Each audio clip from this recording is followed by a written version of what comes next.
Y'all planning for this?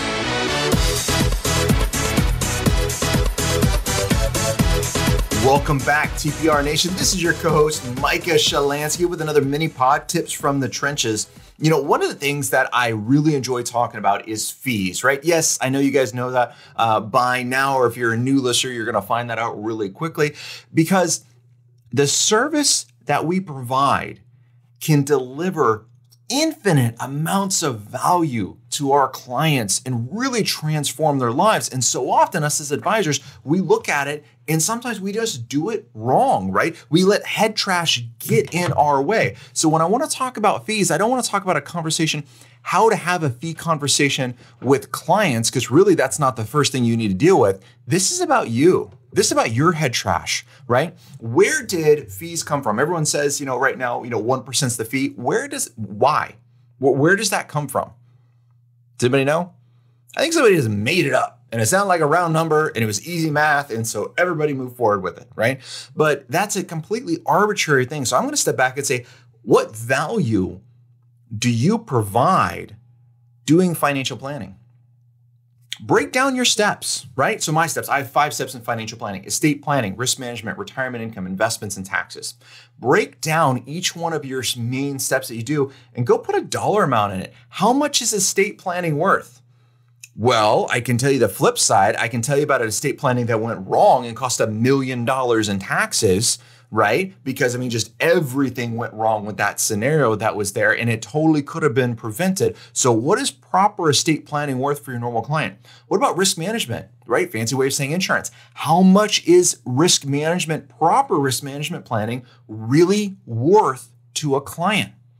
These are important things that we got to think about, because when we're talking about delivering value, we're talking about what's important to the client. How much value are we increasing in the client's lives? It's not a money cost. Fees are not about money. Fees are about value. Value to your end consumer, to your client. What value are you delivering along the process, right? So risk management, insurance planning, what values do you have inside of there?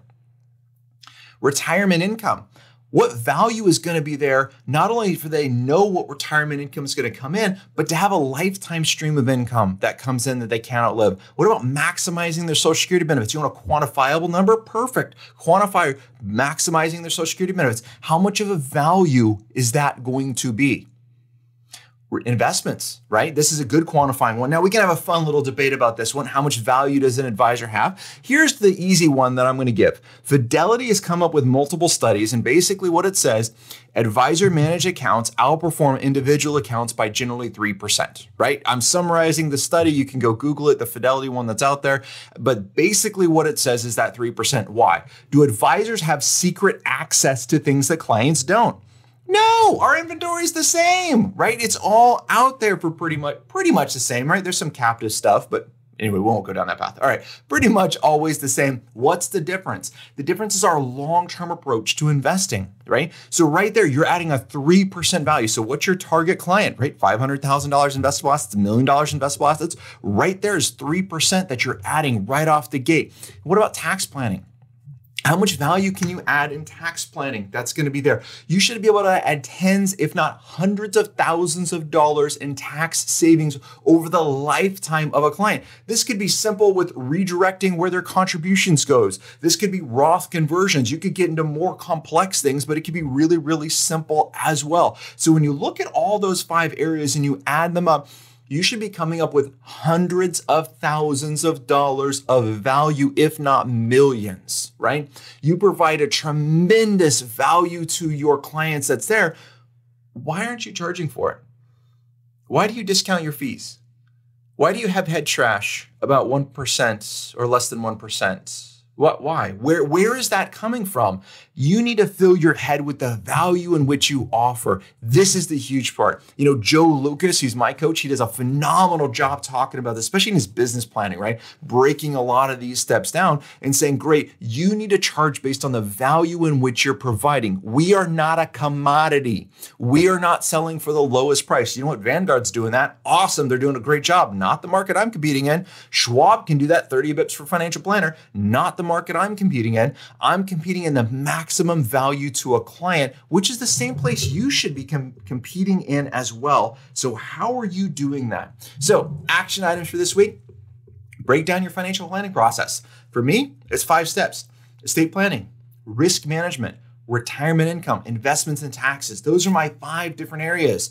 What is each one worth to your ideal client? Then go back and look at your fee schedule.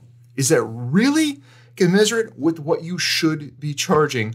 And look at making a change for this year. And until next time, happy planning. Hold on before we go. Something that you need to know. This isn't tax, legal, or investment advice. That isn't our intent.